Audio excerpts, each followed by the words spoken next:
Crappity crap, crap. Fuck it, we'll do it live. Fuck them all. Fuck it, we'll do it live. It is Sunday, Steve. It is. Sunday evening. So why don't we just get right into it, Steve? Go ahead. You can mute, and then we'll get into it, Steve.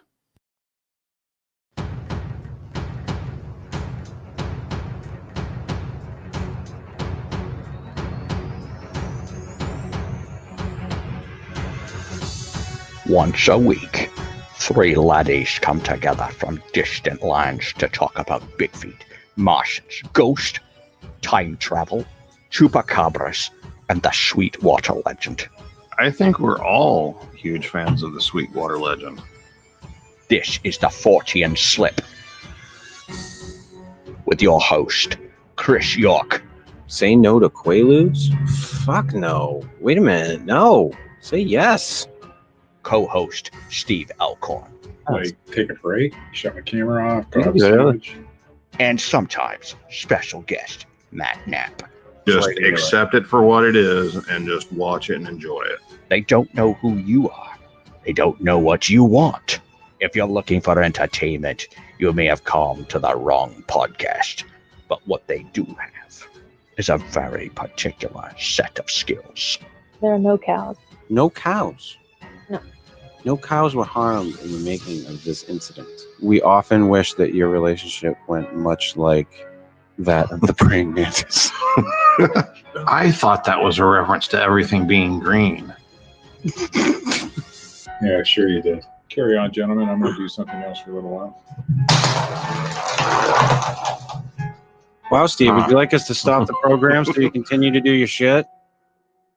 You're about to witness the strength of creep knowledge.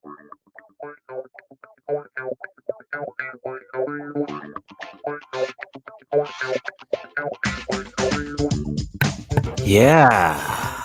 Wait. Welcome to the Fortean Slip. I was just Purelling my hands. Just doing your part. I was Purelling my hands before we start the show. Gotta be safe. You gotta touch this microphone. God only knows where I've put it. Right in front of you. I hope you haven't put it anywhere else. Well, no. Maybe a little Pretty rough much, going it in. pretty much just sits on the little boom here, and I move it out of the way all the time. And sometimes it falls down because it doesn't hold well, and I have to retighten everything to have it hold up. And you got one of those cheap ass booms. yeah, Yes. I'd like to get a nice happens when you get older. exactly. I would like to get. Matt had sent to me one night the blue boom arm. Ooh. That is very fucking. Did you ever wind up getting it? Yeah, I got it. It's nice. Oh, you fucking. Here's the thing, though. You got to be careful with that son of a bitch. Why? It's pretty taut. It's pretty taut. I think you could hang like a cinder block off that fucker. Like, it's definitely designed for those big ass blue microphones. Oh yeah, because I mean, this one, if I don't keep up on tightening everything on it, the microphone will fall down. This will fucking not. If I try to keep this up, it'll go right down to the fucking desk. There's no. It loosens up over like a period of like a couple of weeks. I have to crank everything back in. I haven't had the same experience with this one, but I'm sure we got different brands. But mine's just a cheapie. Yeah, I mean that's what this is. It was nothing spectacular, and it's worked. It's worked fine. I was looking at that one night though with Matt there, the blue boom arm. Oh, and I would like to get that one, but I'd like to get a new microphone too. So I probably would wait until I do that. But other than that, I can't believe it. We're in the midst of week. What would you call it? Week 1, gentlemen? It feels like week 37. Right. I keep having to start the timer over. Yeah. Restart the egg timer. Yeah. Yeah, I'm pretty like it's weird. Like some days seem normal, and other days seem like, whoa, this is like very odd. Because I live in a really quiet place anyway. So around here, it's quiet generally all the time. But there are some nights we've gone out and it's been like fairly busy, because we've gone out like a couple of different nights this week. Like I think 3, because we had to, because to get supplies, you couldn't get what you needed when you'd go out. So you'd have to go out like different times. There was one night we went out to 4 different places in order to get everything that we needed in one trip out. It was crazy. What's your supply level like now? Do you know? I don't know what it's at this point. I know the other day the paper goods were still all wiped out. The eggs were it was slim pickings, but they had started to trickle back in some areas. Bread gone. It's still just kind of pandemonium out there as far as trying to get that type of stuff. I have, Dude. I mean, we have the same situation here. Everything's still like the paper goods and the eggs and the milk is pretty good, but Mm-hmm. for the most part, canned foods all fucking gone. My wife had to go to 2 stores today to get what we needed, Yeah. and we only had a short shopping list, just to restock so that because tomorrow the state of Ohio is stay at home, the stay at home law. So Yeah. My mom has been trying to acquire eggs for a while now. And she called me up the other day and she said that the Walmart neighborhood market that she goes to, she got there early and everything, and they finally had eggs. And there was like 3 people at the egg section in front of her. And so she, was standing back waiting for them to get theirs. And she said those 3 people took every single egg. our save a lot. My wife went there today, and she said they put a limit. You're only allowed 1 carton. Yeah, when we went to Sam's Club, that was what it was like. I do have something to say about this whole panic buying bullshit. Okay, every year, me as a reseller gets blamed for taking the hot toy away from the children. Now, you motherfuckers are taking the fucking toilet paper, the fucking eggs, the fucking canned foods, and everything else away from the elderly people. Listen, who really you sons of bitches! If I Yeah. want to buy out those fucking Cabbage Patch dolls, I will. Saying. And I don't even fuck buy your the hot tickle me Elmo. So guess what, motherfuckers? This year, game on. Same fucking people, I guarantee it. Oh god. It's just been weird. Like I when I did the news, I did it all on cancellation stuff and the fact that Seattle looked like a ghost town. I mean, it's been, like I said, it's been kind of weird. You if I go outside of the normal area where I live, which is quiet, it's still generally quiet. Like normal times of the day when it would be busy, it's not. The stores aren't really packed. It's weird. It's definitely a weird time. Here it depends on where you go. If I'm to go to where we go to shop at the Walmart and stuff, it's still normal. People haven't slowed down there, but in my little town here, looks like they've slowed down quite a bit. And people are just sticking home. I did go out today. I had to have my son sign his tax forms because I did his taxes for him. Yeah. I had to go get him to sign it. So I stopped at a salvage store that I go to once in a while just to find some product to resell, And I was the only person in there for about an hour. Yeah. So yeah, and it's like I said, it's been pretty, like I said, pretty barren. When we've gone out to the stores, there hasn't been a lot of people, and people are generally, staying away from each other. They're trying. Like, and I'd mentioned, excuse me, I think I had mentioned it on the show with Holly yesterday. The governor here opened up fishing for everybody.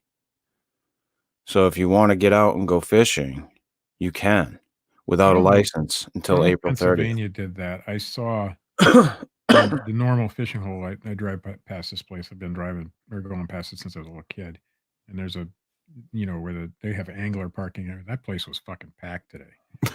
They were fishing there. So, I mean, obviously you're outdoors. Your chances of catching the virus outdoors are a lot less than indoors, obviously. But there was a ton of people there. Well, I mean, and you can go out like in groups of like 2, and you don't have to be like right on top of each other. And fishing, you're generally more than 6 feet apart anyway. Yeah, you're not gonna.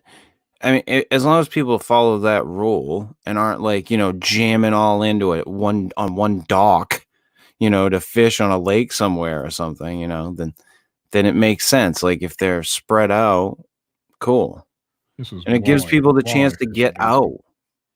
Especially while everybody's kind of like in. So I don't understand why they're doing that thing like where you guys are like housebound. We're not housebound. I mean, we're allowed to go out and, get our groceries. You can walk your fucking dog. You can even go to the park as long as you're not on the playground equipment and that kind of stuff. Playgrounds are shut down, but not regular parks. You can walk and you keep the 6-foot distance. And if people would just comply by that shit, they wouldn't have to make fucking orders. Yeah, that's the problem. Just aren't doing it. Well, and like they were. Someone was mentioning like before they shut it down, the kids down at spring break who were just like, yeah, we don't care. Yeah, guess what's happening now? Yeah, it's got the coronavirus. Yeah, saw a news report on it. Yeah, and it's like, what was it? Someone was saying, how do you relay that to them to fucking cut the shit? And it's like, try to explain to them, maybe you won't have a problem with it, but you take it home and get your grandmother sick, or whoever. Nah, that doesn't work. That doesn't work either? No. You're going to have to either like make an example and like start arresting these fuckers, or they're going to have to kill their grandma. Yeah. I mean, that's the sad reality of it. Yeah, and then right. even whenever that happens, their peers will be like, look, your grandma, she was old. Yeah. It's just, oh yeah, the fucking internet trolls. Yeah. Jesus Christ. Christ. The mentality. I've got to say though, in my area, it seems like the younger people are actually the ones following the fucking rules. Out here, it's the old people. I mean, I run into the old people all the time. Still out and about doing their thing, no care in the world. So but a lot of old people are like that. 70s. Yeah. A lot of old people are like that, where they're like, well, I've lived a long life. If it happens, it happens. I'm not going to let it stop me. Yeah, but you don't want to die of this thing. Yeah, my cousin's grandma, which that sounds weird. His mom married my uncle. Her mother is in her 80s and most likely has it. I mean, she's waiting for her test results to come back. And she did the whole, like, she had a fever and felt flu symptoms and lied about going to the doctor and like, oh, I'll be all right. If I still feel bad tomorrow, I'll go. And like, did that. She's been driving to Arkansas to watch her granddaughter play basketball games and stuff and just ignoring everything and just running around like she normally does.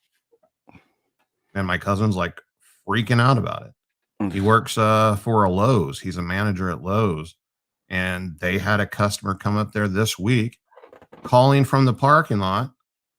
Hey, could y'all bring out a lawnmower that I ordered online? I'm supposed to be in quarantine, but I wanted to come get it anyways. And they're like, no, we'll deliver it to your house and leave it on your step. And then you can do whatever you want to with it, but we're not coming out there and contacting you. People just I'm in quarantine, but I'm at Lowe's. Do you guys remember when the Ebola scare happened? And there was a woman, a nurse, was it Ebola or one of those weird ones? And the nurse in Maine. Yeah. And they wanted her under quarantine. They wanted her to stay in her house, and she just fucking wouldn't. Yeah. Because she's like, oh, I know better. Bah. And she just went out and everybody was just like, if you just stay in your fucking house, people would feel safe, for fuck's sake. Well, but this is one of those cases where people are being quarantined and they're fucking still going out. Yeah, I saw where a guy was like the first person to be arrested because he was like in doctor ordered quarantine for the coronavirus and he like was leaving and going places. Ugh. Yeah, because that's more important than it's 2 fucking weeks, man. Like that post you made where you're like, here's our opportunity to save the world by laying on our couch and watching TV. Like, why is that so fucking hard? The easiest fucking thing to do in the world. It sucks. If you're having a problem like being able to afford food, there's a thing called ramen. If you drive around enough, you will find some somewhere. I promise. We have not had problems getting ramen here. Yeah, exactly. Loaded with ramen. Yeah, Dollar Tree. Ramen is fucking everywhere, and you can fucking eat that shit forever. So just fucking chill out, sit down, pop on Netflix, eat your fucking ramen, shut your mouth. The Witcher. It's fucking great, man. I mean, sit down and watch that. Go watch The Sopranos. By the time you're done, this will be over. Yeah, exactly. My wife has been watching every disaster or quarantine movie and they're playing them all over cable. I almost fucking put on Outbreak with Dustin Hoffman. She's seen it. I almost fucking did it the other day. I came like this close. Yeah, I'm not going to do it because some of those movies. I remember the one with Will Smith. What is it? I Am Legend. Remember that movie? Mm-hmm. Oh, I Am Legend. It's fucking scary though. If you think about it, remake of a remake. Yeah, I know. A remake of a. But I'm just saying that movie scared me when it came out the first time. I ain't got to fucking watch it now. Fuck no. Oh yeah, watch a good Outbreak movie. There's the 12 Monkeys. Yeah, like post a fucking picture of like a zombie and be like, I'm gonna tell my kids this was COVID-19. Just tell them I Am Legend. I Am Legend is a documentary of 2020. Yeah, this is New York. Oh God. Did you guys see the meme that I posted? Grandpa, what did you do during the 2020 coronavirus? I was a tail gunner on the end of a Charmin truck. Yeah.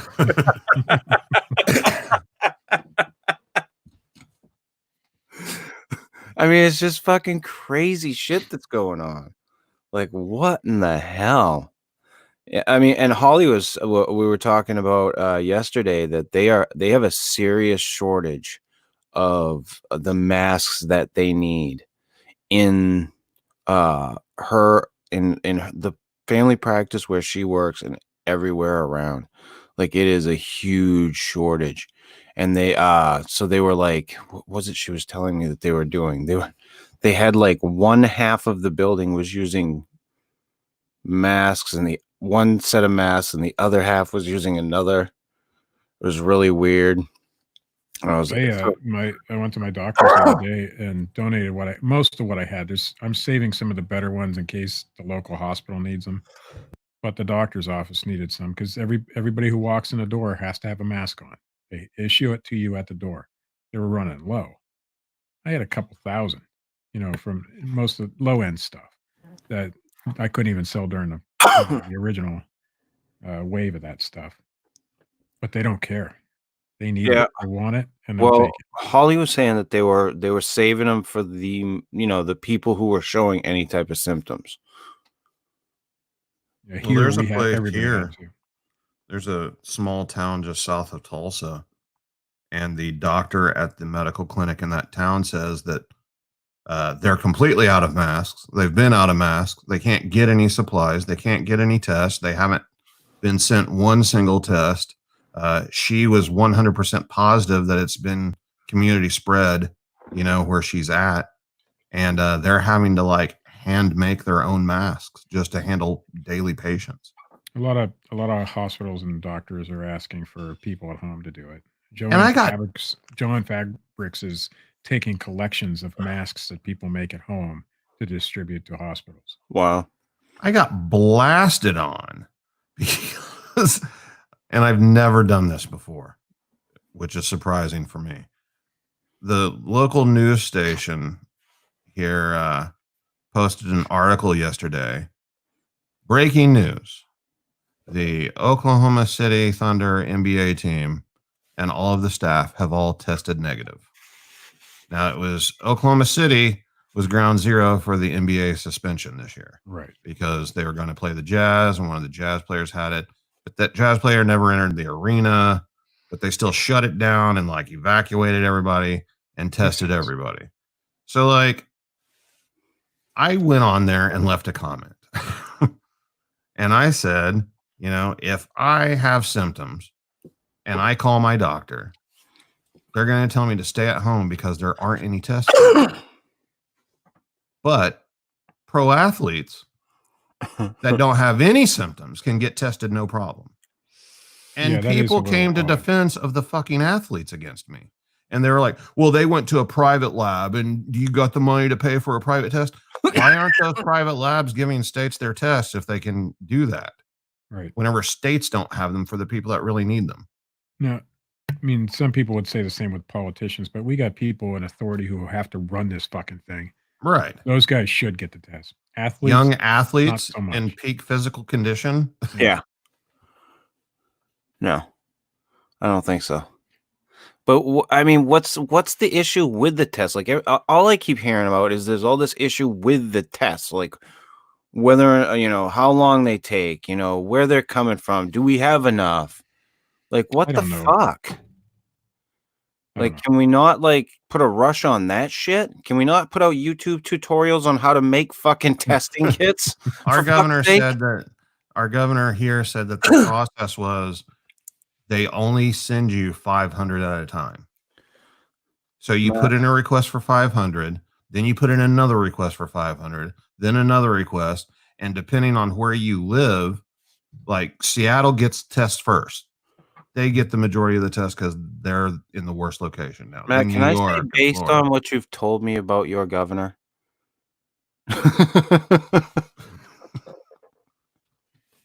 I'm just telling you what I've heard. I don't know. I don't know what the truth of it is. I know they're working on a test that, a rapid test, and they're trying to get that distributed. And I know it's actually out because the vice president had a test yesterday, and he knew the results in a few hours. Yeah, they are getting a faster test. I just don't know what the issue is with getting it out. And I don't mean to use that as a segue, Matt, but Joe Exotic,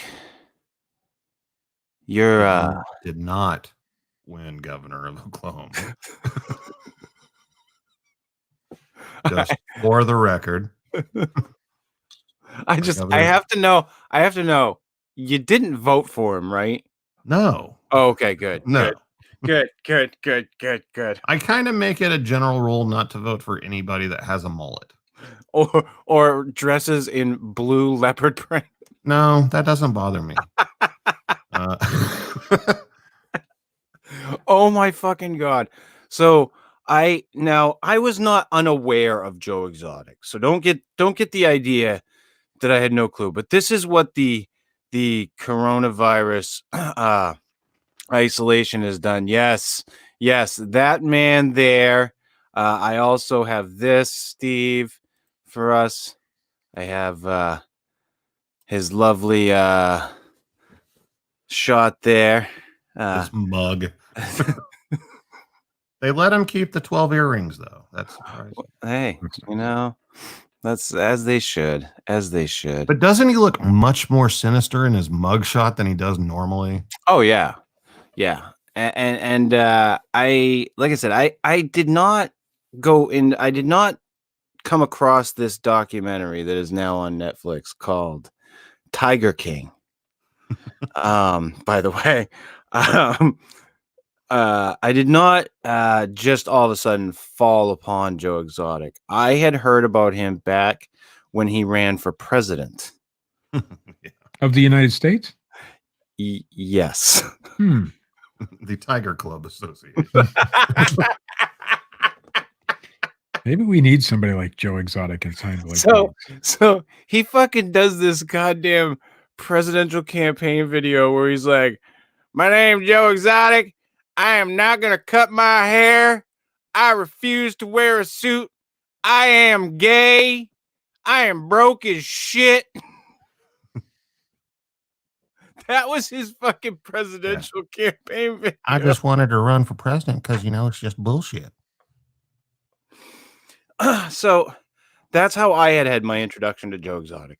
I thought you were going to stay from his hit single, I Saw a Tiger. Oh, I Saw a Tiger. And now I understand, Matt. Now I understand. I mean, is that his way of saying, like, because he's a gay man, is that his way of saying, I saw pussy and now I get it? Probably. So that's how I had my introduction to him, was through talk radio. I had heard people talking about him when he was running for president. So I come across this fucking documentary on Netflix. And I'm like, the other night, I'm like, this is what we're watching. Fucking hold the fucking phone. Plowed through most of it with the exception of one episode last night. And which was, I think we had watched like 3 or 4 before that, and finished it up today. Oh my God. If you have not checked this out, get the fuck on Netflix and watch this documentary. It is a roller coaster ride of fun and excitement. It has everything. And when I say it has everything, I mean it has everything. It has fucking a polygamy, polyamory, like cult shit going on. It has murder for hire. Oh, that's a good one. It has a gay man who wears a fucking gun on his hip, likes to blow up tannerite, and has 2 husbands who are straight.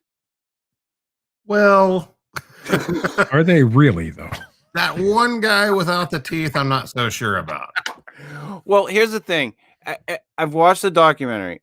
The people that were around those guys were like, yeah, Joe fell in love with straight guys. If you thought they were both Timothy banging Treadwell, chicks all over the place. Yeah, if you thought Timothy Treadwell was an aberration, you were fucking wrong. This is a thriving community. Dude, you can keep fucking Timothy Treadwell, motherfucker. I'm team Joe Exotic. A tiger ate my arm, and I was back at work 7 days later. Yeah. Really? What? Yes. Fuck? Now I'm gonna have to watch this thing. Oh, dude, it is. So anyway, so to get a little backstory on this guy, he sets up this fucking zoo down in Oklahoma. Where is this place in relation to you, Matt? Very south. Backyard. And a little west. Backyard. Right, and they're actually they've actually moved it, or they're in the process of moving it closer to Texas. Yeah. If I from watching the documentary. But anyway, so he sets up this fucking zoo, and now initially, and this is what I found like fascinating about this documentary, is that a lot of these people who get into this big cat thing get into it with the intention to do something right, something good. And then it somehow goes horribly wrong. But do they? Or are they just saying that? I think in some cases, I think they do. They get into it. Ultimately, like I think with Joe Exotic, I think in the beginning, I think he got into it with the best of intentions. And I think then he realized how much money he could make off of these things. And it went from there. I can tell you from seeing the running theme of style in this community that there's a couple of individuals in the Bigfoot world where if they ever get the opportunity to capture and breed Bigfoot in captivity, these guys will be all in. Oh, fucking. Well, if you watch the trailer for this documentary, this guy comes. He's like, I've met people who have monkeys and people who have these other, other animals. And, Yeah. and then he's Monkey like, people are assholes. They're asshole. weird. And the big cat people are backstabbing pieces of shit. But why is it always that these big cat people either end up getting eaten by the fucking thing or do something really strange and weird at the end? Something about getting in a pen with an apex predator. Dude, I'm telling you. Then you get this Doc Antle guy who's like, he's over on the like East Coast somewhere or closer to the East Coast. He's got like he's got like 2 or 3 wives. Like he's doing that shit. He rides around on a fucking elephant. Rides around on a fucking elephant. Not at the park. just in general. Around. down to the convenience store. Yeah. The first thing when I saw that, the first thing I thought was, where that elephant takes a shit? Is anybody coming out to clean that fucking thing up? Or and whenever you see older pictures of him, he's like any Motley Crue fan you can imagine from the 80s. Oh fuck yeah. Yeah, now he just looks creepy. Yeah. But okay, so then they go through the stories of how he how his wives came to be, or how his women, quote unquote, because he's got more than just his wives. And he was telling the story. And he's like, oh yeah, this one came on when she was like, 18, 19, and she's been here for 16 years. And then he'd go to the next one and it'd be the same fucking story. The next one, same fucking thing. It's like, dude, so you've just been picking off fucking youngins? Yeah. We waited for them to get legal. Well, I watched the first episode and maybe 10 minutes of the second. So you saw where the chick that used, no offense to anybody for using the word chick, sorry. The young lady that used to work there, who no longer works there. Oh, yes. Was still like, I'll always love him and everything. And said that one of his things was finding virgins or people that were close to virgins and using that to bond with them and make them employees of an exotic animal park. Yeah, you know what I found that portion of it very similar to was what they do with the people in Scientology. Or where they period. without the sex part of it, they get they make the people feel like they're part of this community and that they have to do this work very cheaply. Because that's the other part that I found with this documentary. All of these places had their little way of getting people to work on the fucking cheap. All these little tiger zoos or big cat zoos. Yeah, and you see the owners living in these huge freaking houses on huge expanses of land and driving all these crazy vehicles and stuff. And then you're gonna work. That chick said $100 a week. Yeah. What? Yeah. So Doc Antle has all of these people working for this shit wage. Then you've got this woman, Carol, whatever the fuck her name is. She has she supposedly wants to stop everything. She's batshit crazy too. Oh, she's fucking, yeah. She's doing the same shit all those other guys are doing. So you got her down there. All of her people are volunteers. They work for free because it's considered to be this nonprofit organization that's trying to stop the breeding of cats and the use of cats, big cats, in this way. But that's horse shit, because she's doing the same thing, like Matt was saying. Doing the same fucking thing. She gets $10,000 to $20,000 every 2 weeks from Facebook videos. Yeah. And then you had Joe Exotic. Joe got his. Joe went and got. Me too, man. Me too. Yeah. Joe got his people from the dregs of society. Joe would get people who, let's say, may have had a checkered past. Joe gets the people that come up to you outside the convenience store and ask if they can bum a cigarette. Yes. Yeah, and so, but this is what I will say about the people that they showed in the video that worked for Joe. They seemed for all of their faults, they all seemed like decent people. Like in the like the way they would talk, you know, the one guy would said at the end of it, not that it gives anything away, but you know, I just miss my animals, you know, and like he, you know, always thought the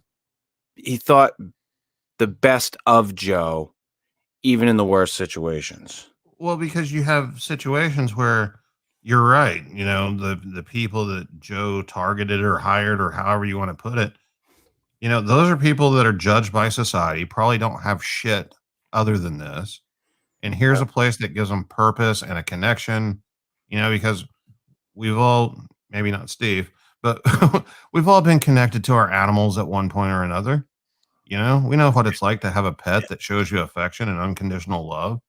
And they get that from these animals, except and they get sometimes. It on this weird scale of this animal that most people don't have any connection with ever. Right. You know, this huge cat, or you know, all of these cats, because he had more than just tigers. He had freaking lions, ligers, fucking. The one person that I didn't think belonged, you know, the whole like one of these things is not like the other. The Tony Montana guy. Yeah, like Tony Montana was like based off this guy. He was like a huge drug kingpin in Florida. Yeah, I forgot about and that. Like had a private animal collection. Yes, like, and he was the guy that they had the hard time getting in to see. Yeah, I don't think he belongs in this group. I think he's just like an eccentric drug dealer that likes exotic animals. And he was a little different in that case. Yes. They went to his office and like he had like different things that he collected, and one of them was like a human skull and spine that he had like in a bookshelf. Like, yeah, kind of creepy. He was a weird guy. Like the way he talked about stuff, like he talked about a murder in such a nonchalant way. It was like, yeah, I like this guy killed him, and yeah, he came to me, and yeah, I helped him out, and but he's like, how do you tell a judge that I didn't use the circular saw in his neck whenever I was standing there when it happened? It's like, what the fuck? Like, how do you go from like that conversation, like just naturally, just like it's just nothing, like another day, like yeah. You know, I did that. That was part of that. Yeah. Like this guy killed him, dumped him on my property, and then he wanted to burn him. So we burned him. Yeah. Yeah. It was just, you know, and whenever he was talking about his drug kingpin days, he was talking about the scene from Scarface where they're taking briefcases of money to the bank. And he's like, no, I just did that by myself. I did that, but they had a big fat guy carrying a bag. I just pulled up in my Corvette. I called him ahead of time and I just carried it in myself. Yeah, and they didn't have any machines to count that shit either. Yeah. You're right though. He did not fit into the mold of these other guys. Even that guy that they showed that wound up getting involved with the guy that took over Joe's park. That weird guy, I think he's from Ohio, Steve, actually. I wonder if he's the guy that let all the fucking big cats go in Ohio. No, that was guy killed himself. Yeah, that was a different guy. Okay. But there's a guy from like West Virginia or South Carolina or something like that, that they kept on quoting, and he was talking about how like, you know, Doc Antle was his mentor and everything. Is like, and I told him he didn't have to teach me shit about animals. I just want to know how you got all them women in line. And like he was just all about the trim. Yeah. Oh yeah. Oh fuck yeah. There was one that's all they talked about was trim. Yeah. And that's what they called it too. I was like, get the fuck out. And he looked like David Shealy of Skunk Ape fame in Florida. It's kind of weird. Like any one of those people could be inserted into the Bigfoot world. Oh yeah. Absolutely. It was a cavalcade of characters. Yeah. You know, you like I was saying, the guys that worked down at Joe's place in Oklahoma. You had the one guy had no legs. You know, you had the other guy that was like, I don't know what he had been in jail for, but most of them had like half of their teeth. Yeah, body parts missing. Like one of them had their arm chewed off by a experience tiger. with methamphetamines. Yeah, all shitty kinds tattoos. of drug use.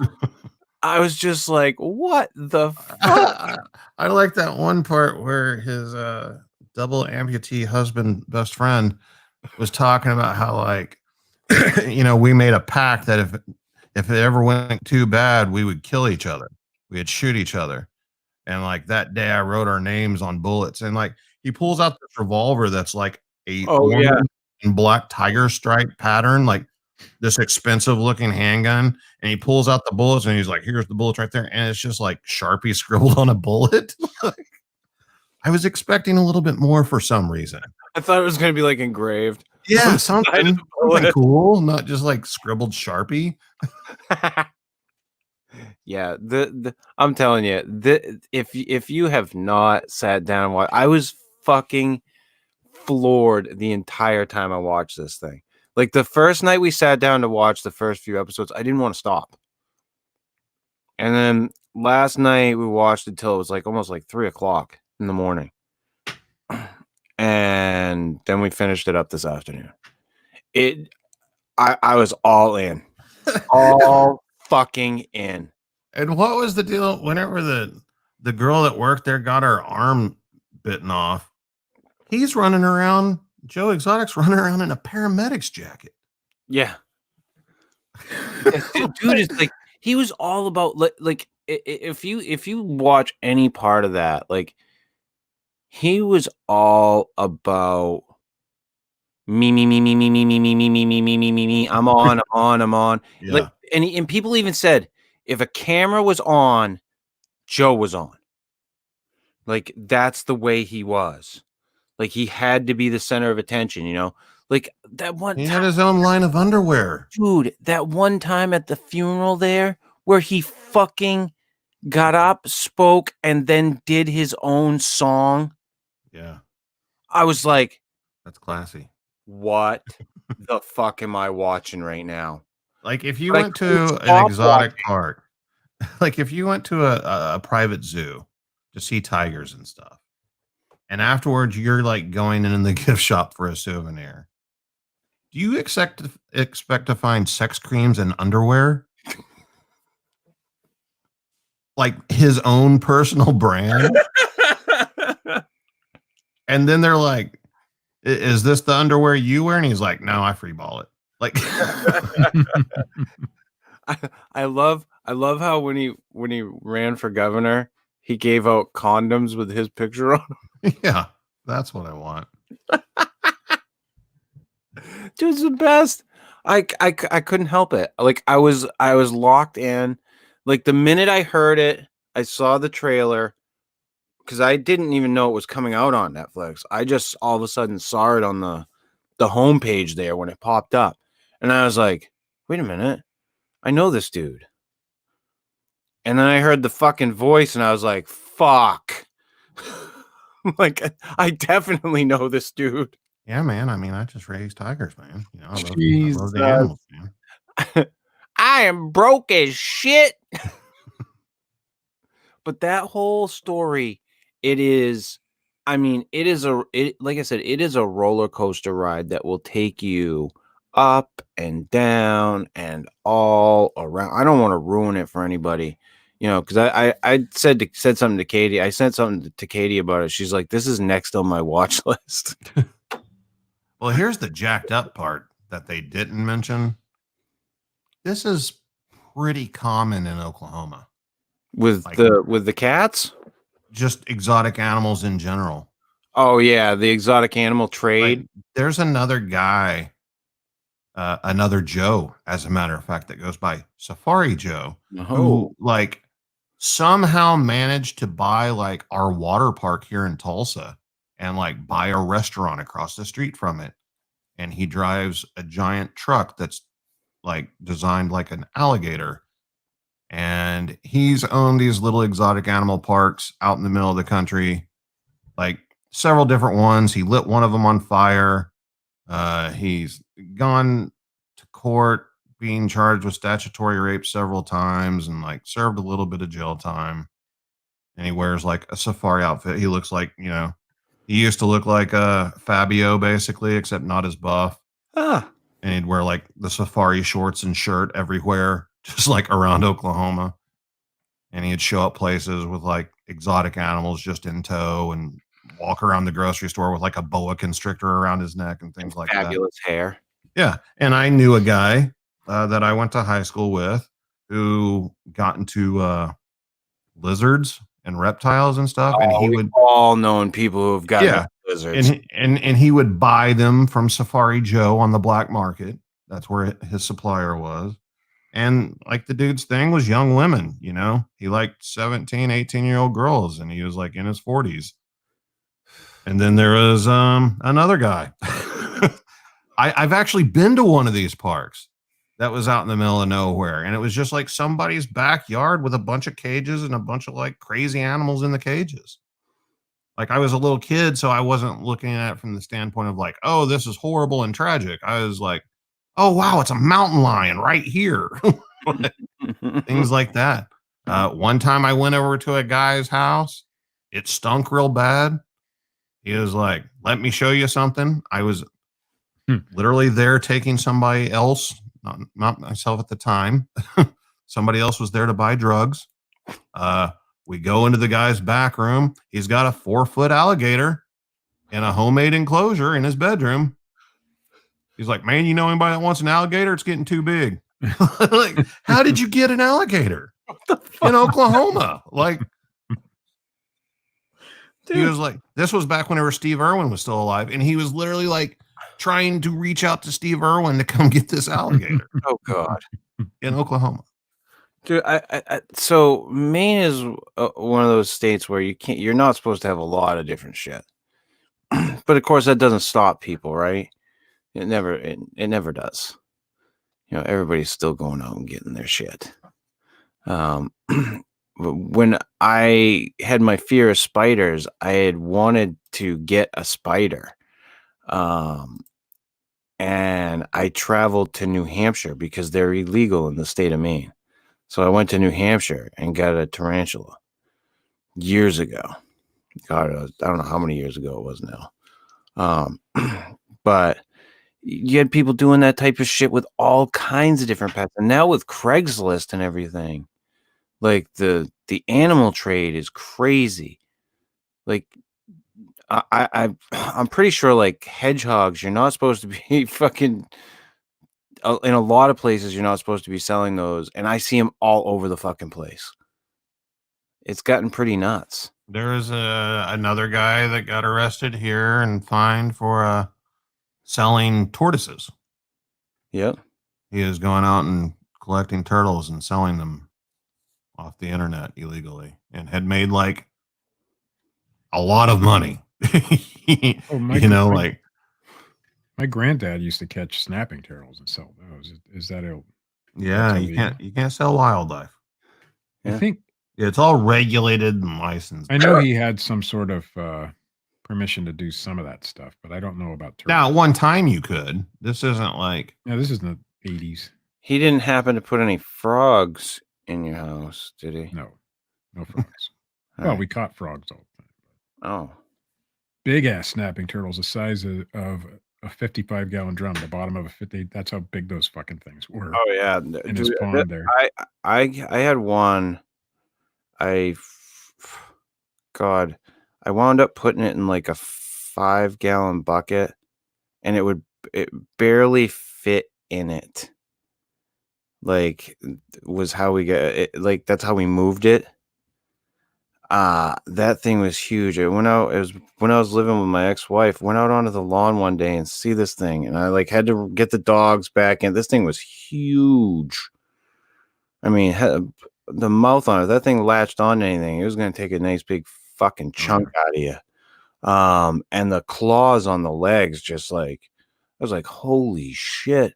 And I just wanted to get it away from the kids. I wound up calling my ex's father, who was in next door, and he took it over to the pond. His pond, put it in there. But it's like, holy, those motherfuckers can get big. Man. Oh yeah, big. And the ones my grandfather was selling them for people to make soup with. I guess Yeah. turtle soup is a good. I've never had it, but he also had a mink in a cage. He had raccoons. He'd sell rabbit, woodchuck, and anything people wanted. We'd trap it and he'd sell it. He had a produce farm and people would come there and yeah. but he sold that shit too. I remember one time I saw at a fucking fair, I saw somebody with a raccoon on a leash. Yeah, raccoons. We've always had raccoons. I thought that was fucking weird. The raccoon eventually, the raccoon and the mink lived in the same cage. They were friends for many, many years. We'd catch fish and throw them in the water, and they'd then go in there and catch You the wrote a fish. little children's book about it. No, but eventually the mink would be really annoying to the raccoon.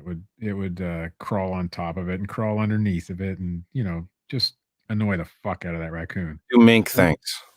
One day, the raccoon said, "Okay, fuck you," and killed the son of a bitch. Raccoon killed the fucking mink. It's crazy. My great grandparents found a baby raccoon trapped in a trash can years ago when my mom was a child. And they brought it home, and it was, my mom and her siblings' pet, and they raised it and everything. And eventually the raccoon hit puberty. And once it hit puberty, every time you'd walk in the room, it'd start jerking off. And so they had to get rid of it. And my uncle had a pet raccoon for a long time. And my stepdad had pet skunks, wild pet skunks. The mother got hit by a car, and he found the babies. They actually say that skunks will make really good pets. Yeah, he raised them for a long time. Yeah, I mean, I don't know how much truth that. My father had a book series that he had me read when I was really young called Homer Price, and Homer Price has a pet skunk in it. It was an interesting little book series. You used to be able to buy pet skunks. They would be descented or something, but they're in the same family as ferrets, and they descent ferrets, so they take out their scent glands or whatever. I don't like any of that stuff. You don't like any of those types of animals? No. Yeah, they're strange type of creature. Weasels, minks, ferrets. Minks, I mean, I'm okay with them living in the wild. Yeah. But as pets, I'm not.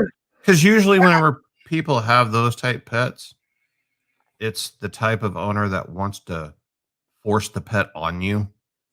Like, look, I got this. And, like, hold it. And lets them run around loose. And I just don't like that. I remember when the big ferret craze hit when I was like a kid.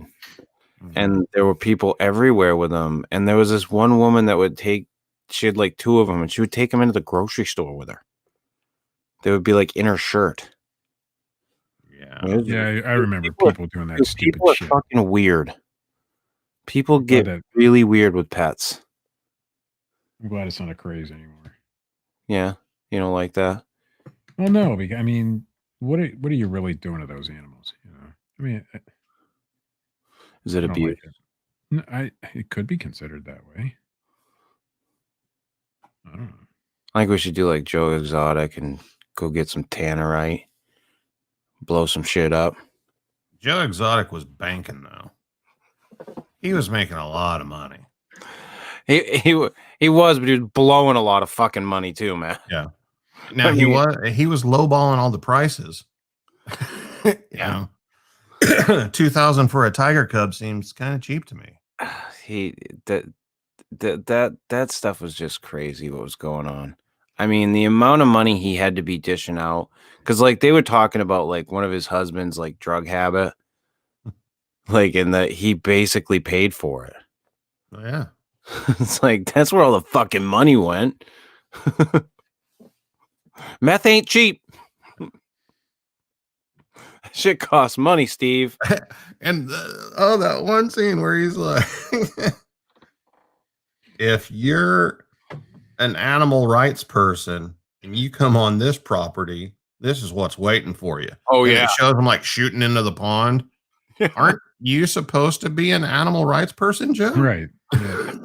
Well, when I read a little bit prior because Chris sent me. See, he just sent me Joe Exotic, and I had no clue what the fuck he was talking about. So I looked it up, obviously, and he's put out this contract on this animal rights activist's life, the crazy lady, and I'm like, wait a second, he runs an animal park where he's supposed to have rescued animals. Doesn't that make him the same thing? I mean, it didn't make any sense to me. That's why the whole thing is bananas. The whole thing is bananas. Yeah. When Matt says the woman down in Florida is doing the same shit, that's completely true. She's doing the exact same shit that the rest of them are doing.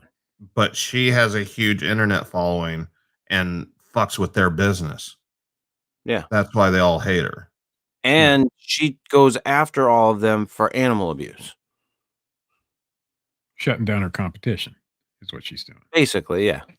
Because I'm assuming animals and saying, well, she's a rescue. Yeah. But but having tours and, doing photo op stuff and like and was it that Doc Antle guy with his name's not Doc Antle. He acts like he's a Swami. His name's like Kevin or something. Yeah, but it's like Bhagawan is what he calls himself. It's like, what the fuck is that? But like, it's supposed to mean like master or lord or some shit. And that's what he has his fucking women call him. But he said it was like on a sliding scale, like any type of like amusement theme park or whatever, which doesn't make sense. But his ticket price started at like $340 a piece to go look at his animals. And he said that like sometimes tickets are upwards of $600 a piece. Yeah. And it showed like a guy and his wife who's like, we've been here 3 times. This is the second time this week. Why wouldn't you just afford it? If I won the lottery, I'd give them all my money. Like, what? Why wouldn't you just go to a regular fucking zoo? That is because the zoo doesn't bring the tiger out and let you pet it. Right. Because I didn't know they let them do that. Interaction with the tiger or the lion or whatever it is that they want. I'm okay just going to the zoo. I'm not gonna put my hand anywhere. Is that interaction worth the other $300? The best one though is the couple that were using the tiger cubs to have other women come in to have sex with them. That was my favorite of the bunch.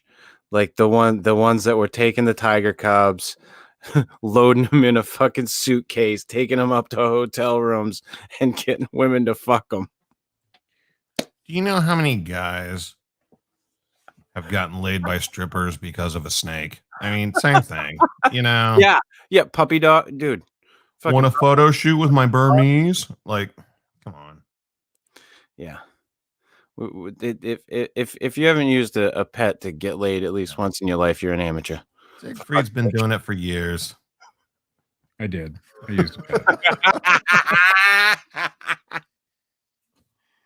I still have that pet.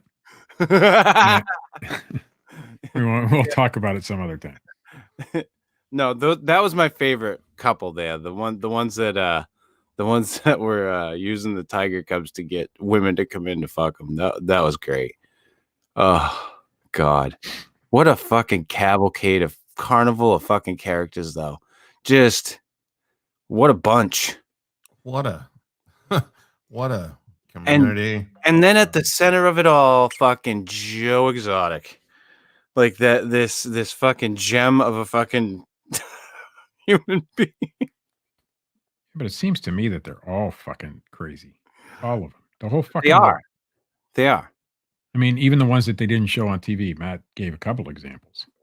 Yeah, there's many more. There's more of these people. And the guy from around here, and it's not far from here either. Fucking let them all go. Yeah, that's one of the things that they talked about on in the documentary. I can't remember if that was the thing that kind of got him into doing the documentary. Was that and then someone was like, "Hey, you ought to look into these big cat people." Yeah, and there was another guy not that far from here that had big cats, and something crazy went on with him. I can't remember what it was, but It's like it seems to me that every fucking one of them is fucking nuts. Well, you had the Ohio guy that released all of his animals on the town and then killed himself. Yes. And then the one before that, I think the guy died during sex, and they cut, or maybe it was the same guy had been some exotic animal owner there in Ohio had been busted and like died through asphyxiation and had like a ball gag in his mouth or something. It was like in bondage at the time. Like there's been a couple instances in Ohio involving exotic animal owners and like strange newsworthy events. Ohio is a strange place. Steve, you moved to a strange place. I want to tell you that right now. I came from an equally as strange place. I've driven through your entire state. Yes, so have I. And I can say, whew, it's a bunch. There's some nice places here. It's a bunch, Steve. Let me just tell you. And in fairness, you see behind you what Oklahoma produces. Yeah. I think the same can be said, though, of any state, really. Oh, yeah. You know, I mean, you can come through Ohio and see some weird shit, but I can go to Maine and see some weird shit, too. Yeah, it's called Biddeford or Lewiston. It's really simple to find. Just ask me, I'll tell you. They don't call it the Dirty Lou for nothing. Oh, Lewiston. And I mean, you drive into it. I hate to say it, but it's pretty much a fucking shithole. Hate to say it, Lewiston. I come from a state. Well, I come from a city that is known every time it gets on the fucking national news for something really fucking oddball, like the pizza bomber guy.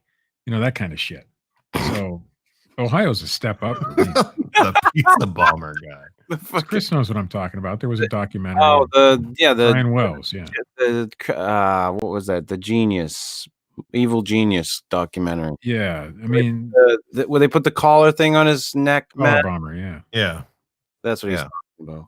That's where I come from. Yeah, I remember you sent me a picture.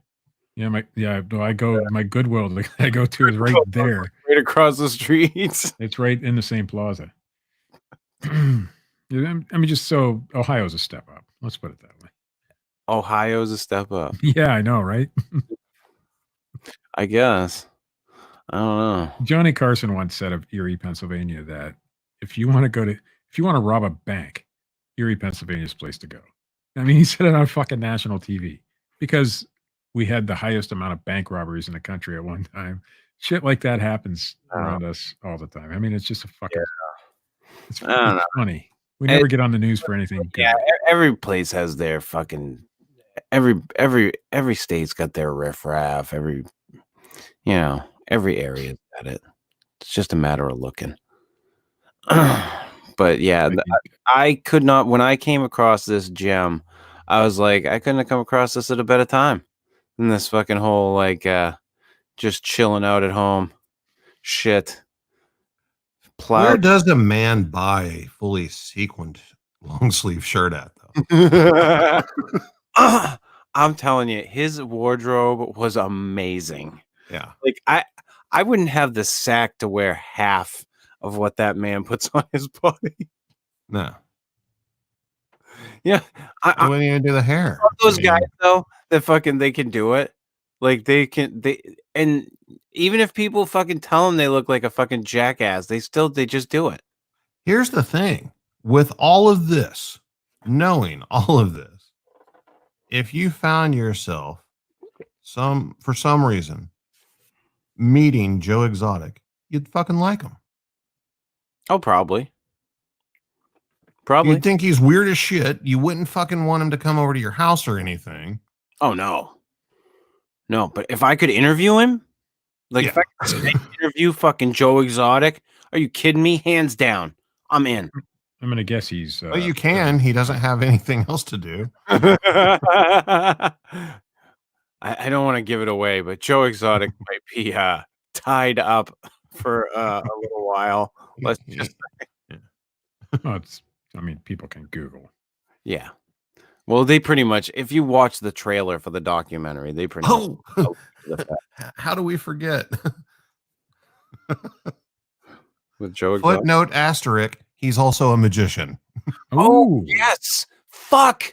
You're right. Stage magician. He used animals in his fucking stage magic. That he learned from like a 14-year-old boy. Tell me, okay. Now, when they said that in the documentary, did your mind immediately go to Joe fucked this kid? Yeah.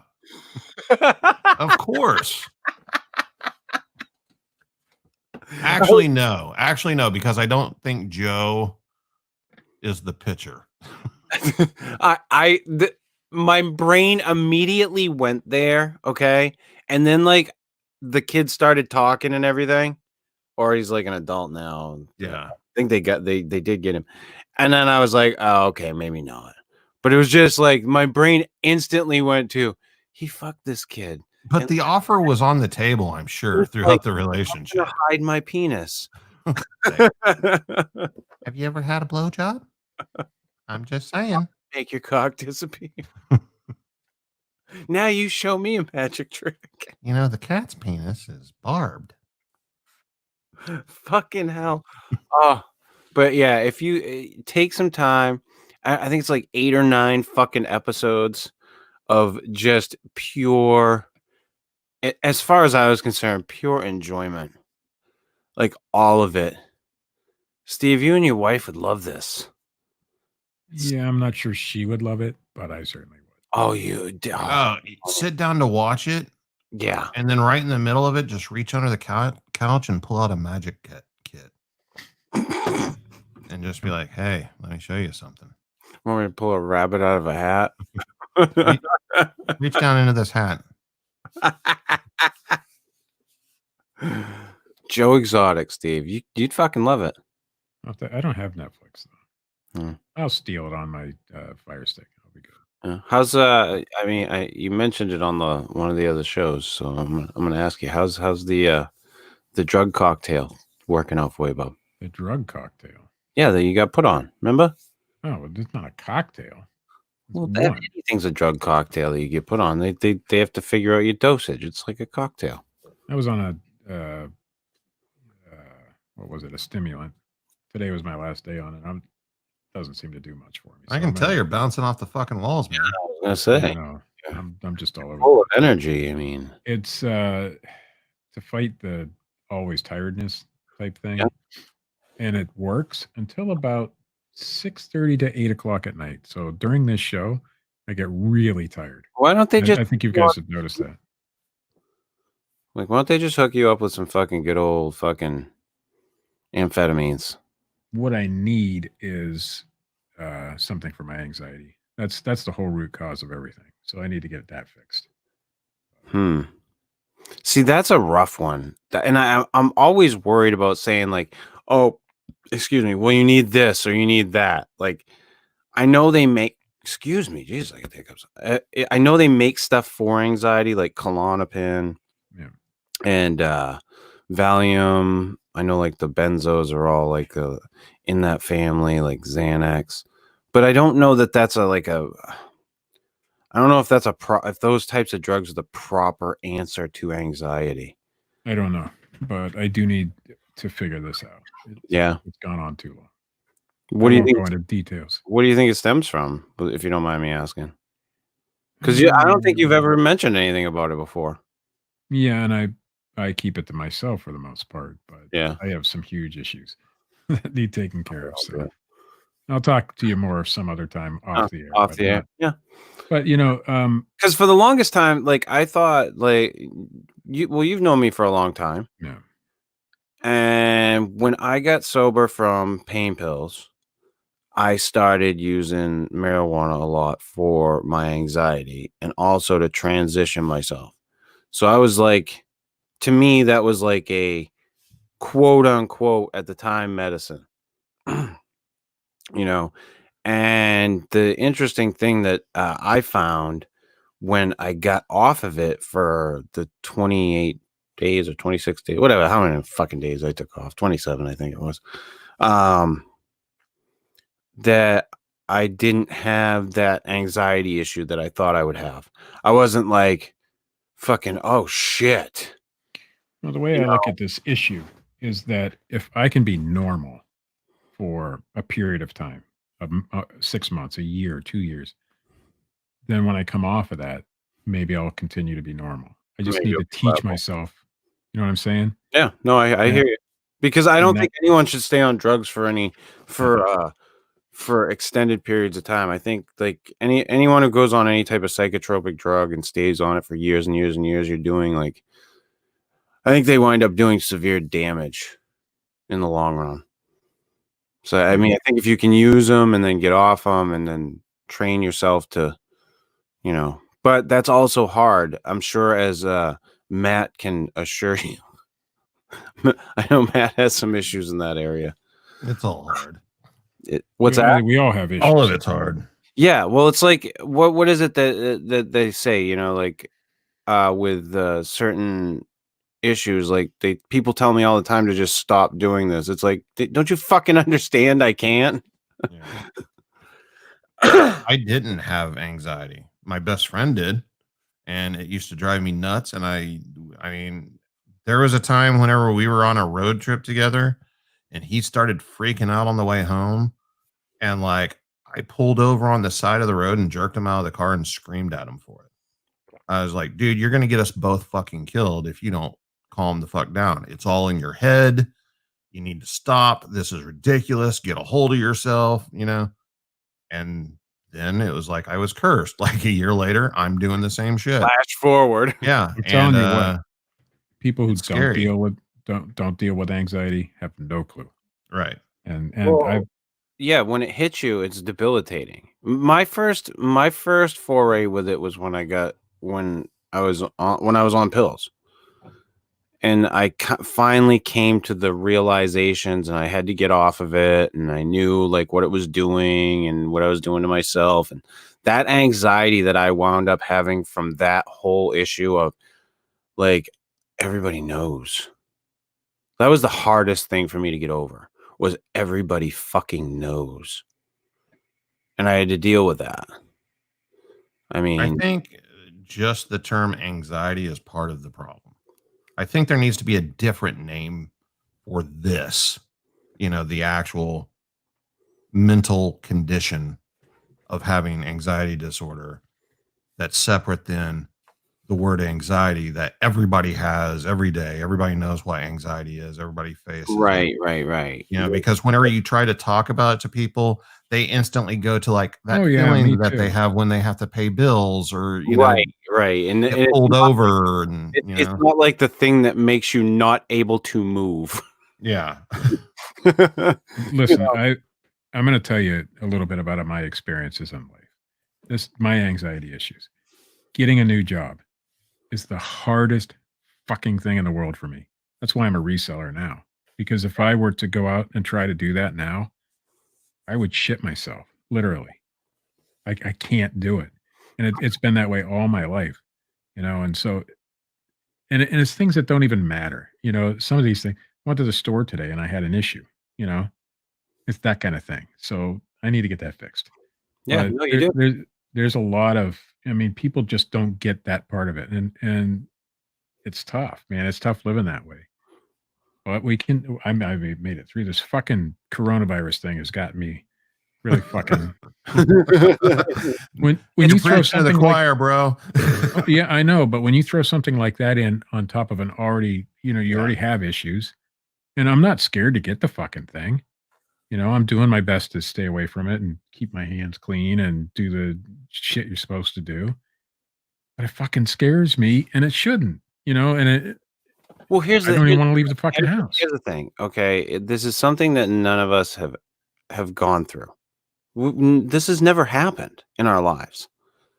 We've never experienced anything like this. And right now, it's not like nothing has really been affected. And when I say nothing, somebody kicked Charles out of the fucking chat. I'm sick and tired of that son of a bitch. I'm sorry. I'm sick and tired of his bullshit. I don't know if I can kick. I don't get angry very often, but he's the fucking problem right there. Read his fucking comment. That's the fucking problem. You still get fucking sick anyway, so what the fuck are we in quarantine for? Get the fuck out. Dude. Dude. Like, shut the fuck up.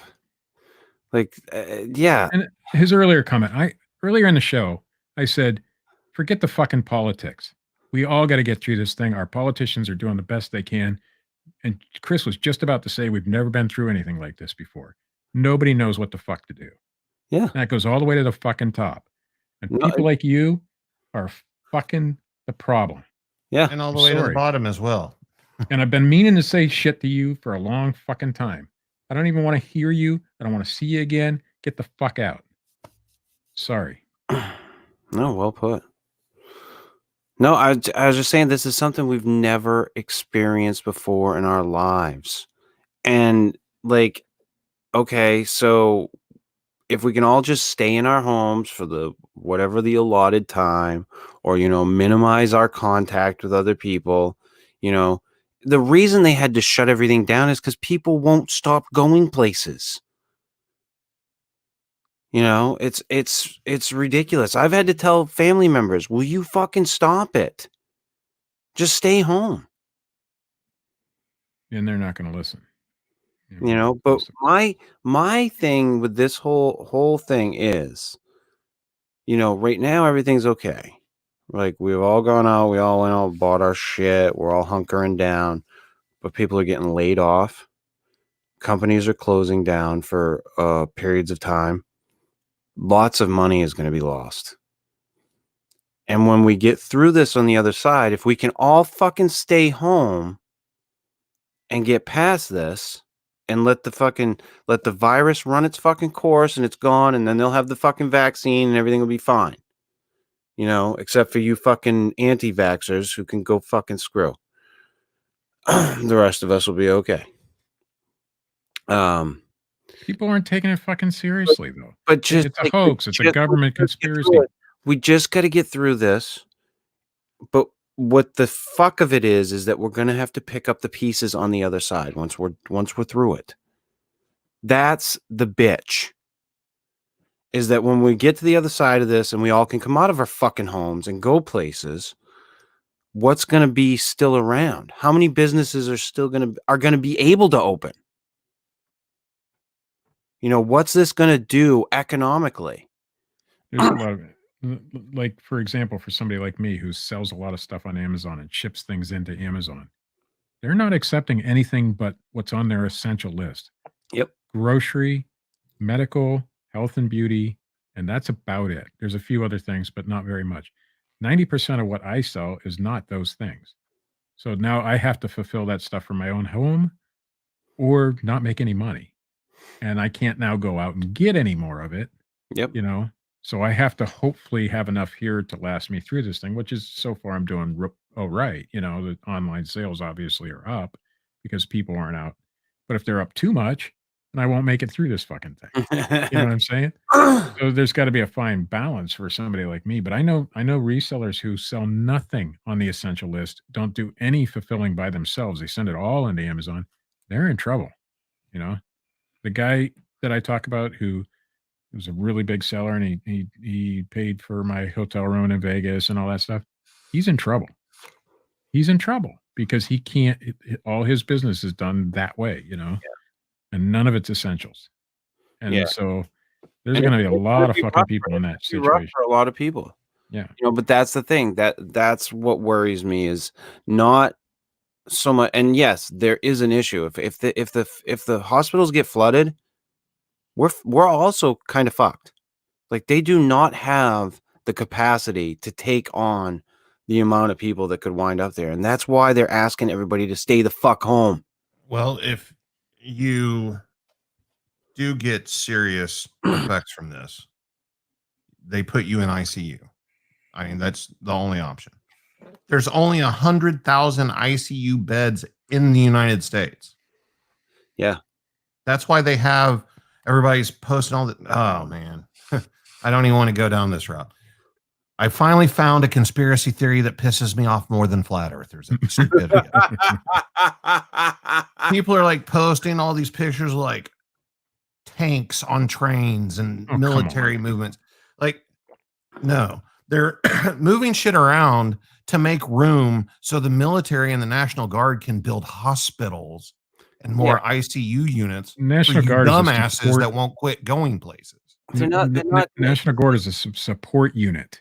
They Yeah. support whatever's going on. They support cleanup efforts after And a it's under hurricane the or a tornado. command of the state, not the fucking federal government. Why? You're not going to get do they shot walking out the always front have door. to go to those crazy ass extremes? I think a lot of them is because they're scared Media. and this is the only way they can deal with it. They just make up But the the me- crazy but the shit media- because that way they're not having to face it. The media is giving you the worst of the worst news all the fucking time, 24/7 right now. Yeah. The worst of the Oh, yeah. worst. We could have up to 80% of the population get infected. 30% of those, and not 30, but they always give you the worst fucking numbers, not the best ones. They always give you the worst possible case scenario. And it scares people. So now, because that's why everybody went out and bought toilet paper, because somebody got scared and then somebody else got scared and they scared somebody and it just went through the fucking roof. Snowballs. And the media has to start showing people who are recovering from this shit, or not give you the worst. Oh no, case those are scenario. crisis actors, Steve. Haven't you heard? Tom Hanks is a crisis actor now? Yeah. Like Wow. all He's these moving up in the bad, world. horrible things could happen. Yes, the president of the United States does have the power and could say, okay, people, you're not listening, national quarantine for 2 weeks. Yeah. All of it could go on lockdown. We could have all of that. Or you could do what the top health officials in the world are telling you to do and just stay away from fucking crowds. Stay away from other people for a couple of weeks. Yep. Don't spread it. And then none of that shit will happen. Yeah. Instead, I see people still posting pictures of going to fucking restaurants, and it's like, Some states restaurants aren't closed yet, but that doesn't mean you should go. yeah, like people listen. If the restaurants having takeout or will make your food to go, yeah, fucking have that. Go grab it and go home. Or how now about they try have the making new- something at home for a change? Now the new trend, in the viral teenage market, posting videos of you going to the grocery store and coughing on shit. Oh Jesus! Oh God! Like you thought licking ice cream was bad. Now they're doing this. Well, You just Because it's funny, man. It's so funny. Yeah. I think the problem, a lot of the problem is, and I've talked about it before, is they've cried wolf so many times. Nobody believes anything anymore, and until it gets to be Italy here, nobody's going to. And even in Italy, their young people are not following the fucking rules, even when they can see it in front of their fucking eyes. Yeah. And it's just like, the fuck do you got to do to people to get them to listen? Well, I think ultimately, the death toll from this will be from stupidity. Sure. That's how I feel about it at this point. And I do think that I didn't take, I did say this the other day. I do think I didn't take it seriously enough in the beginning. I thought, I definitely thought that it was being that a lot of stuff was being overblown, and I shouldn't have. However, my stance on it has always stayed the same. Just don't fucking panic. Like the news should not be creating fear and panic. Like they should be reporting things properly. And people should not be panicking. People should be just, acting accordingly. My cousin's wife had posted that thing about, people don't need, 240 rolls of fucking toilet paper and all this shit. And you're just making things harder on everybody else. If we could all just fucking work together. Yeah. A if little. Everybody does their part. You pretty much have normal life. Yeah. Every announcement I've seen says stores are going to remain open for your grocery shopping. Yep. Your essential things, car repair places in Pennsylvania, I know they closed down the other day, but that's still open. If you need to get your car fixed, you can still do it. Auto parts stores, they're considered essential because obviously if a fire truck breaks down, they need to buy auto parts, whatever. Mhm. You're essential. So you can't go to the vape fucking store, or you can't, hang out at a bar. Drink at home. Yeah. It's all, everything is doable. And I feel like Matt was saying, if we all do our part, or if we're all like, hey, I've got extra of this person doesn't have, and like fucking share around a little bit, help each other out, look out for one another. If you know somebody that's older, that has a harder time getting around or whatever, help those people out. Be willing to fucking lend a fucking helping hand here and there. And I got to say, if you need some help, ask. If you know somebody who has something, ask them. Hey, can you give me a hand here? Also, don't be afraid to ask, but be afraid to be lending those helping hands to people, because we're at a time where people are going to need it. And everybody has access to a hammer. Carry a hammer around with you. If you see somebody fucking up, take them out of the equation. That's right. Fucking, what are we gonna fucking walk in dead this motherfucker? Hey, I know a lot of my reseller friends do watch this show. If you have masks, if you have hand sanitizer, think about doing the right thing and donating that shit. Yeah. That's what I've done with all mine. I made a little bit of money on it at the beginning, but you know what? Ain't worth it. Send it all out. Send it. Actually, Steve sent me a couple of fucking really nice care packages. I gave some to my neighbor.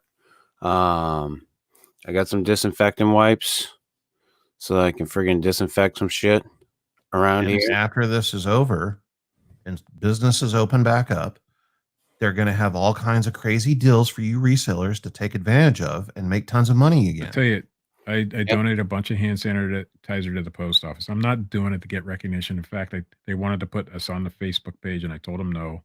The doctor's office did the same thing. Everybody I've donated to, I'm like, nope. And so they sent me a really nice card. They all signed it. Everybody at the post office. It was nice. But I'm not doing it for that kind of. But I'm not touching the card. Yeah. I did joke with the girl.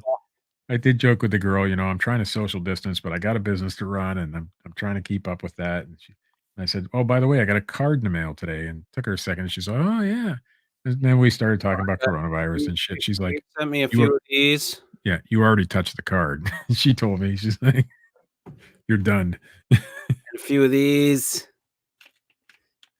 Yeah, there's a couple other people who may or may not be important to this show that might be getting care back just in the mail too. So yeah, I mean, listen, I want this show to go on. I want to keep continuing to do what I do. And those people who are important to me, my doctor, my post office, my friends, are gonna get, if I have something, they're gonna get it. No, I've been using it. Like, the stuff that you sent me. I've been using it. Like I said, I disinfected the desk here that I have. Like I'm not going out much, so I'm not like interacting with too many other people. But when I go out, I take a little thing of Purell with me. I keep a little. After I'm interacting with people, I put a little on my hands. Go to the next place I got to go to. Friggin' after every interaction, I'm doing what I should be doing. I go home, wash my fucking hands. Well, you, Chris, have worked in retail. I don't, Steve, you may or may not, I don't know. But if you've worked in retail, you've probably ran across the situation where sometimes stores use certain products that they have in their store, and they just take it off the shelf just like a customer and write it off. It goes. Oh yeah. We used to do it with citrus. God, it was actually an air freshener, but it worked great for taking the labels off the shelves. Yeah. So my stepson works at a big grocery store here. And for about the past week, they've been out of hand sanitizer. So they can't provide hand sanitizer to their own employees that are working the cash registers. Yeah, that's correct. Which are like hugely in harm's way. Yep. In this deal, stocking shelves and handling cash from customers. And so I did give my hand sanitizer is going to my stepson, to take with him to work. Yep. And, share with whoever he wants to, or use it some more. Oh, no. I'm very appreciative. And, well, you know what you can do too, Matt, is if you get one of the smaller ones the smaller little squirt Yeah. bottle. You can and just empty out one of the bigger ones into the smaller one to have him take to work with it. Yeah. So that he can, that's plenty for a shift. Yeah. Oh, it's plenty for. I have a little 3-ounce, and you don't need a lot, No. and it's going to take me a while just to use that little 3-ounce up. Yeah. And I mean, the best thing you can do ultimately is wash your hands with warm water. Absolutely. So do that in the interim. Try not to, especially when you're at work, these people that have to work, don't touch your face if you can help it. It's hard to do. Like, I have glasses now. I'm always touching my freaking face. Even when I had contacts, I was always touching my fucking face. It's hard to do, but at least try to keep your hands clean. And like I said, my wife accused me the other day. There's a wonderful documentary about Joe Exotic. Yeah. My wife accused me. I got to say it. My wife accused me. I've never known for washing my hands. I grew up on a farm. I'm a guy. I mean, we're the worst. We're the fucking worst. And my wife accused me the other day that my hands are cleaner than hers now. Because you know what? I ain't spreading this shit. I'm not afraid to get it. I mean, I'm a fairly healthy guy. I do have some issues, but nothing major. But I'm not afraid to get it. But I'm afraid of my mom getting it. I'm afraid of my older friends getting it. That kind of shit. We go to lunch with friends who have issues. No, my dad. My dad, like the first day of it, like after they had closed the schools and stuff, he was like, "Hey, I'd like to go out to breakfast today." I'm like, No. hello. We canceled our lunch date 2 weeks ago and haven't gone since. We didn't. Our friends did. Let's just stay home. Yeah. Chris knows the nightmare I've been living. I had my son sign his tax papers today, and he wanted, my son always wants to give me a hug. He's my oldest son, not Clay, or shake my hand or whatever, and I wouldn't let him do it. And I handed him a bottle of hand sanitizer. I said, "Keep this on you at all times." And you go to a store, use the fucking shit. And he happens to be one of those ones that think this is way out of proportion. I said, "You're going to see in a couple of weeks that your dad's right." Hopefully not, but he's going to. The numbers are there. Well, let's hope that the people stay away from each other and that this thing does not have the effect that it could have. I mean, let's hope.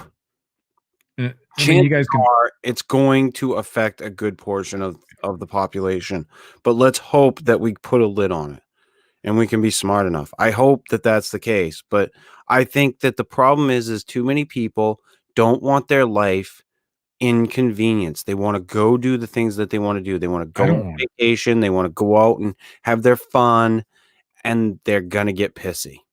I didn't want any of this either, and I've resisted it. I've been out almost every day doing something, generally just shopping, but go to one store and come home, that kind of thing.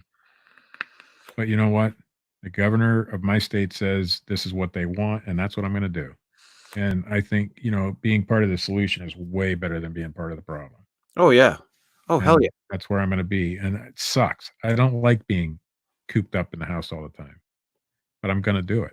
Yeah. And I'm going to do it for as long as it fucking takes. If it takes 3 months, I'm going to stay here for 3 months. I'll still do my grocery shopping. I'll still I have to go to the post office just about every day, that kind of thing.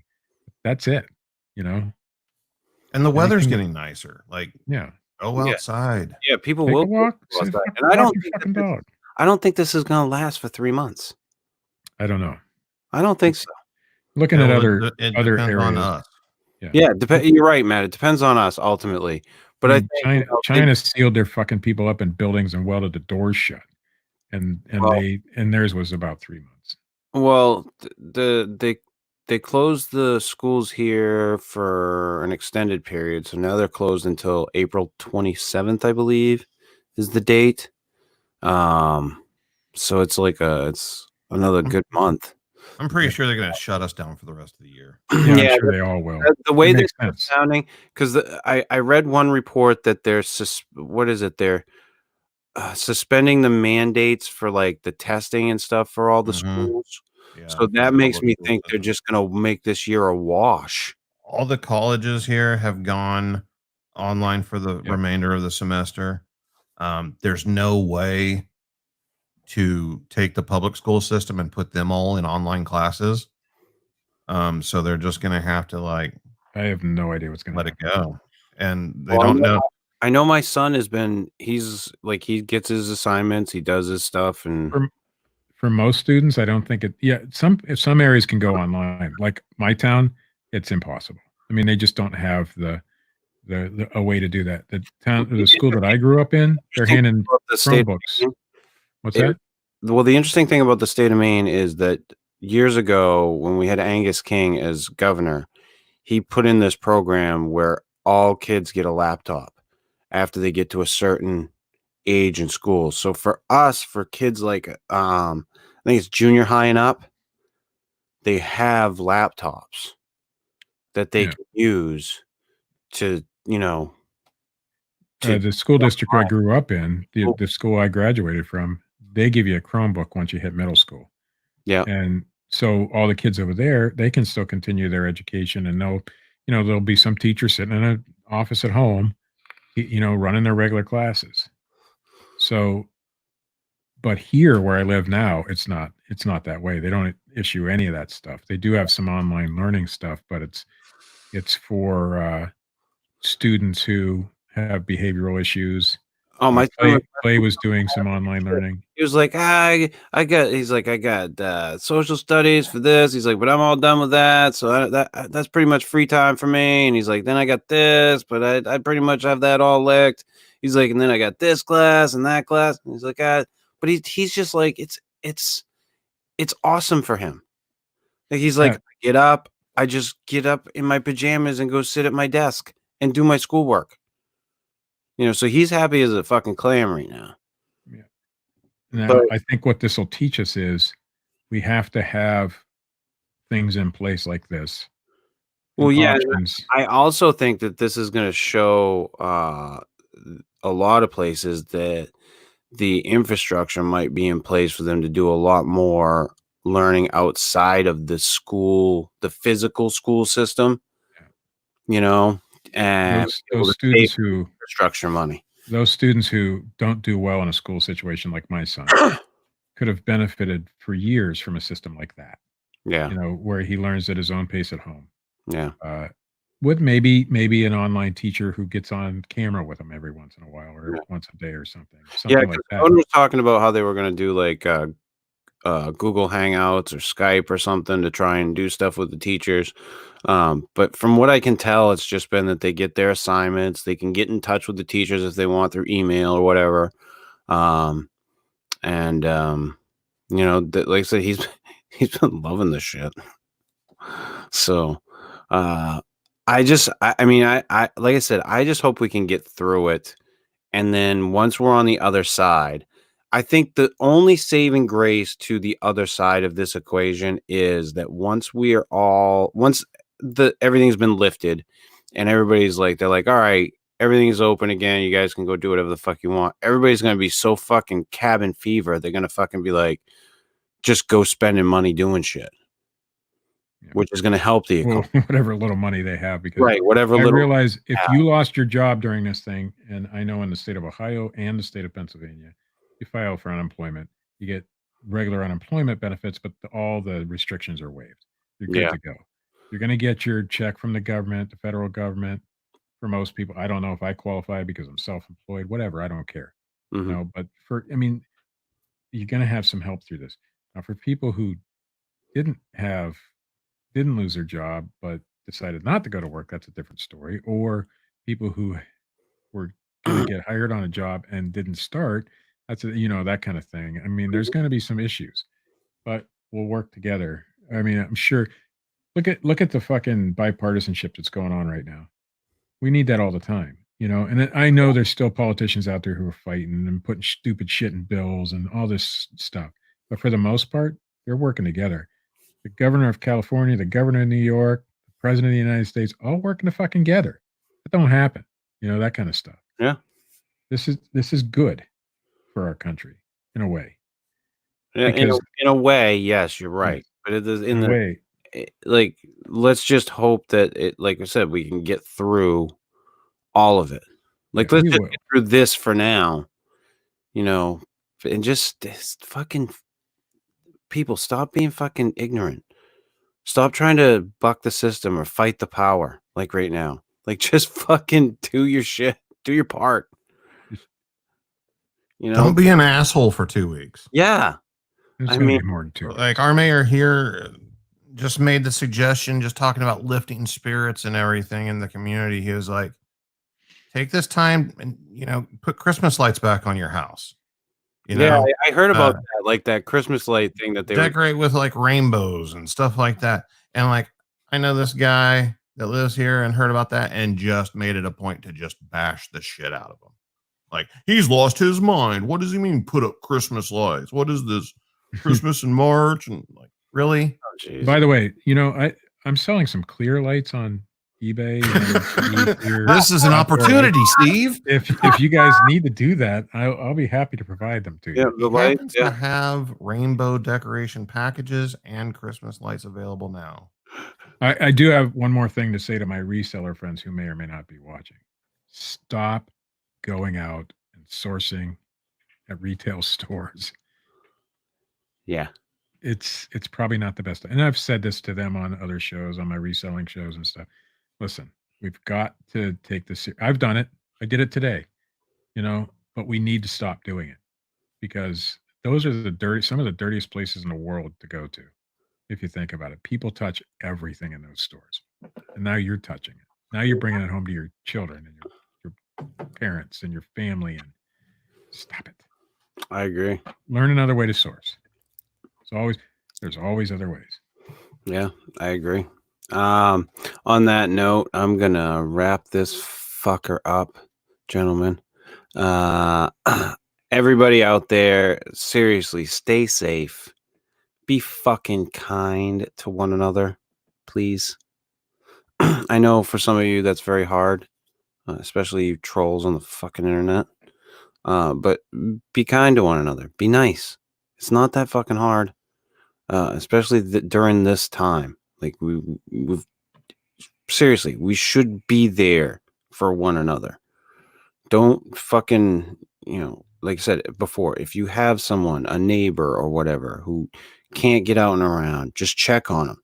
You know, you don't have to go in and give them a fucking hug, for fuck's sake. But just if you're one of those people that's not afraid of catching it and you're young and it doesn't matter to you, go volunteer. Yeah. Help out. Yeah, go. There's going to be some volunteer opportunities for sure. Yeah. So you know, but don't let this shit get you down. Don't fucking make this turn this into a fucking huge conspiracy bullshit thing. Just fucking get through these next few weeks of us fucking hanging out at home. Watch some fucking Netflix, play some fucking games with your kids, whatever the fuck you got to do to get through it. And then we'll fucking, hopefully when we get to the other side, things will be fucking cherry. Hey, for those conspiracy theorists out there, you have a couple of weeks or a month or so to come up with a great conspiracy theory about this whole entire thing. Keep it to yourself until this is all fucking over. Yeah. And then go ahead and then unveil it. Unveil it when we're all fucking safe. Unveil that shit. Because those conspiracy theories right now are hurting people. Yeah. They're killing people because they're listening to your bullshit. Yeah. Keep it to your fucking self. When this is over, write a fucking book. I don't care. Post it all over the fucking internet. I don't care. We'll discuss it on this show. Start a YouTube channel. Yeah. When it's all over. After this is over. But yeah, this has been which episode? 130? Is this 130 of the Fortean Slip? I don't fucking know, people. You're asking the wrong person. Quarantine Blues, I do believe it is 130. If you like this shit, hit the little thumbs up button. If you don't, hit the little thumbs down button. Leave a fucking comment. Subscribe. Check out our good friend, old Matt Knapp, over at youtube.com/Bigfoot Crossroads and Cryptid Tales. Check out us over at anchor.fm/the Fortean Slip. No, they won't. And to prove that they won't, my downloads have steadily gone down. So, yeah. Whatever. I don't give a shit. You can check out old Phil Poling. He did his first Midnight at the Oasis last night. I'm sure After show awesome. comment coming. YouTube.com/para breakdown. And as always, check out our good friend Dred Funn. And people, I think Matt brought this up on the last show. If any time was a good time to commission Fred to do some work, now is the time. He's got his cons getting canceled. That's where he makes a lot of his money. Hit Fred up. YouTube.com/DredFunn, DredFunn.com. Hit the man up. He does great artwork. He's done all the artwork for our show. And you can check out his stuff at the YouTube channel on his webpage. He's got stuff on Facebook if you can find him. It's Fred Dunn. He's always posting stuff. Instagram. Go fucking help out Fred. That is my suggestion to you people out there. And check out our good friends over at High Society Radio at gasdigitalnetwork.com. Unfortunately, I can't talk about it, but we will not be able to have Bronx Johnny back on the show for quite a while. Some unfortunate incidents, but I wish him well. I think he said he should be able to at some point in time later on this year, but and I still want to get in touch with Brooklyn, Chris from Brooklyn, because I think they canceled Skankfest South. So I don't know if that was what was holding him up from that was keeping him busy from being able to have me on the show. So I'll see what he says, and we will go from there. We'll be back next week, maybe with a show about mentalism. Depends. Or not. Depends on what this quarantine has me doing over the course of the next 7 fucking days. We shall see. But until then, see ya!